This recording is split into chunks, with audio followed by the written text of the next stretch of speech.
Hello everyone, welcome to our YouTube channel. Odisha state scholarship portal तरफ जो UG merit PG merit और तसहित गोपबंधु शिक्षा सहायता स्कॉलरशिप जो 2025-26 रिन्यूअल अपडेट आसी सारी और बहुत पिला रिन्यूअल कर सारे एपर्यंत प्राय किछि दिन हेब बहुत सारा एरर शो होची बा पोर्टल किसी सर्भर डाउन हेतु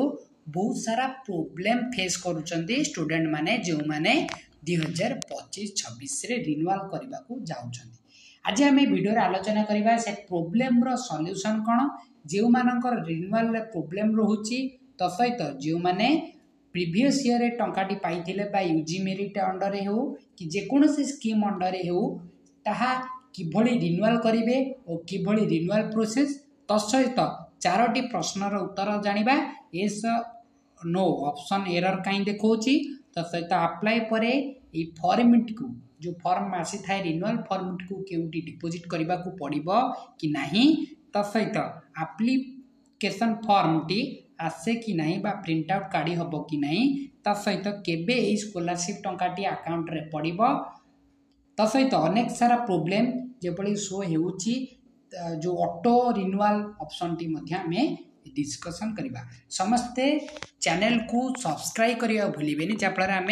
सर्वप्रथमे स्कॉलरशिप प्रतिटी नोटिफिकेशन आम चैनल रे सर्वप्रथमे अपलोड करिथाउ और आम वीडियो टी समस्त पाखु शेयर करदेबे तो सहित आम टेलीग्राम ग्रुप डिस्क्रिप्शन लिंक अच्छी समस्ते जॉइन हेबा को अनुरोध। चलतु वीडियो टी स्टार्ट करबा। देखंतु यूजी मेरिट बा पीजी मेरिट जहा ई मेधावृत्ति रिन्यूअल विषय आम वीडियो रे डिस्कशन कर। देखो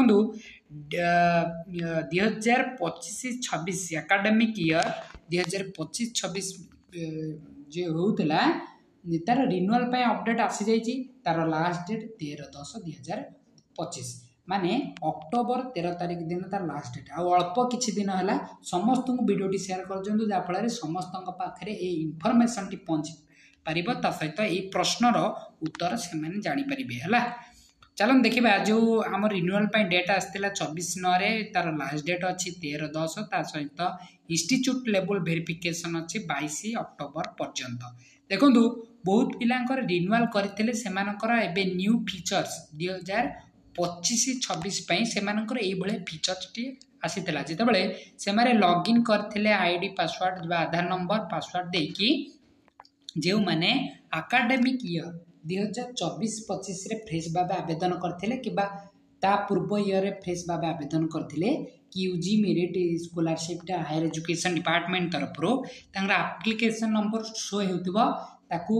जदी श्योर जदी आपण प्रीवियस रे पाइथिबे ताले आपण रिन्यूअल करबा को पड़िबो। Do you want to renew this application academic year 2025-26 आपण रिन्यूअल करबा को पड़िबो। आमे मध्य प्रीवियस वीडियो रे कहिथिलु किबळी रिन्यूअल स्टेप बाय स्टेप वीडियोटी देखि दियंतु डिस्क्रिप्शन लिंक अछि किबळी भाबे रिन्यूअल करा जाय। आमे बहुत पिला एथरे एस ऑप्शन शो करथिले माने जो माने रिन्यूअल करिपा पई इच्छुक बा 2025-26 रे एकेडमिक तांगर कैरियर बा एकेडमिक इन्फॉर्मेशन टी शो हेउतबा से मानकर एस रे क्लिक करथिबे। जदि आपण एस क्लिक करूना ऑटोमेटिक बा ऑटो रिन्यूअल ऑप्शन मध्य अवेलेबल अच्छी स्टेट स्कॉलरशिप पोर्टल जहाँ प्रीवियस ईयर मध्य थिला ए वर्ष मध्य अच्छी जो माने एस करि नथिबे बा ऑटो रिन्यूअल से मानकर हबो बा यो रिन्यूअल ऑप्शन 15 डेज भितरे जदी करि नथिबे जा लास्ट डेट 13 अक्टोबर अच्छी ता भीतर जदी रिन्यूअल करि नथिबे आपण ऑटो रिन्यूअल है कि इंस्टीट्यूट लेवल रे वेरीफाई हिजबो माने इंस्टीट्यूट लेवल रे पेंडिंग पड़िबो। या इनफॉरमेशन टी मध्य आमे प्रीवियस वीडियो कहिथिलु और जिते बेले आपण नो उपरे केयरफुली एटा करबा को पड़िबो। बहुत पिला जेतु डेस्कटॉप मोड रे करू नाहंती एटा डेस्कटॉप मोड रे करबा को पड़िबो। जेते बेले ए सब रे क्लिक करिवे तापर आपणकर स्टेटस टी कोन शो होबो बहुत पिलांकर देखुतो। देखंतु आपणकर डायरेक्ट ए बळे स्टेटस टी शो हेबो लेखा हेतिबो जे your application will be forward to your institute for validation माने आपणकर जहाँ भी एप्लिकेशन अच्छी ताकू फॉरवर्ड करा जायछि रिकमेंडेड इंस्टीट्यूशन बा इंस्टीट्यूट को रिकमेंड करा जायछि बा फॉरवर्ड करा जायछि आपण एप्लिकेशन जदि सेही इंस्टीट्यूट रे आपण पढुथिबे तार इंस्टीट्यूट लेवल बा इंस्टीट्यूट वाले समस्तंकर वेरीफाई करी कि नेक्स्ट आपणकर पेमेंट को बा डीबीटी जरिए आपंकर पेमेंट आसीज डिपार्टमेंट तरफ ओके जदि इंस्टीट्यूट लेवल वेरीफाई समस्त ऑटो वेरीफाई प्रोसेस अच्छी बहुत पिलांकर एभली strategy you have opted to renew this application जो मैंने रिन्यूअल करेंगे 15 डेज बा 15 दिन भितर समस्त रिन्यूअल ऑप्शन टी शो हेबो दीर्घ माने विगत दिन मानकर बहुत पिलांकर येस और नो ऑप्शन शो हेउ नथिला एबे मध्य हो नहीं बहुत पिलांकर से माने अपेक्षा करंतु सोमवार सुधा बा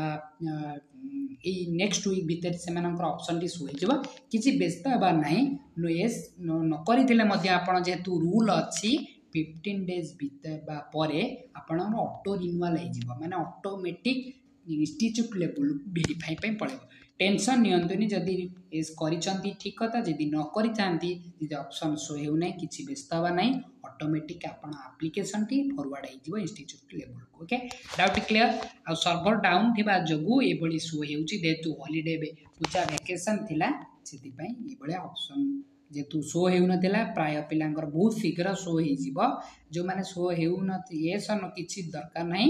से माने ऑटोमेटिक इंस्टीट्यूट लेवल को वेरीफाई जीवा पई जा रूल अछि ऑटोमेटिक पळेबो एथरे कोनोसी दुई मत नाही जो माने फ्रेश भाबे आवेदन करूथिले से मानकर जेतु सर्वर डाउन अछि से माने खूब शीघ्र आवेदन करि पारे ओके चलंतु देखिबा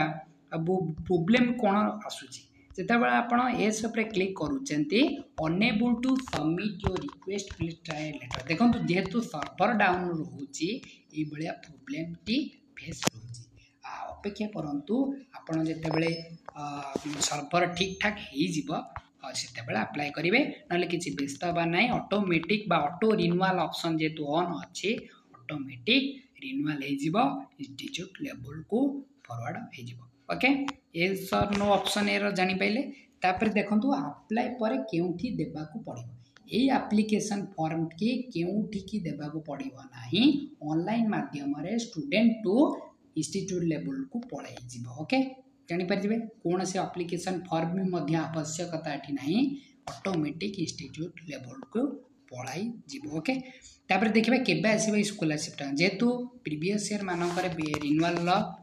रिन्यूअल जो माने स्कॉलरशिप करिथांती से मानकर खूब शीघ्र आसी जाई थाए आशा करिबा डिसेंबर भितर समस्त रिन्यूअल पेमेंट समस्त को आसीज नवेम्बर डिसेम्बर भितर जेतु अक्टोबर आपणकर रिन्यूअल टी होची नवेम्बर डिसेम्बर भितर यही स्कॉलरशिप अमाउंट जो माने यूजी मेरिट करथिले से माने 10,000 पीजी मेरिट 20,000 और ता सहित टेक्निकल प्रोफेशनल 20,000 टंका आपण प्रदान कराजिबो ओडिशा सरकार को तरफ जहाँ भी डाउट रही जेतु आमे क्लियर करथिबो वीडियो टी को शेष पर्यंत देखिथिबारु समस्त को धन्यवाद ता सहित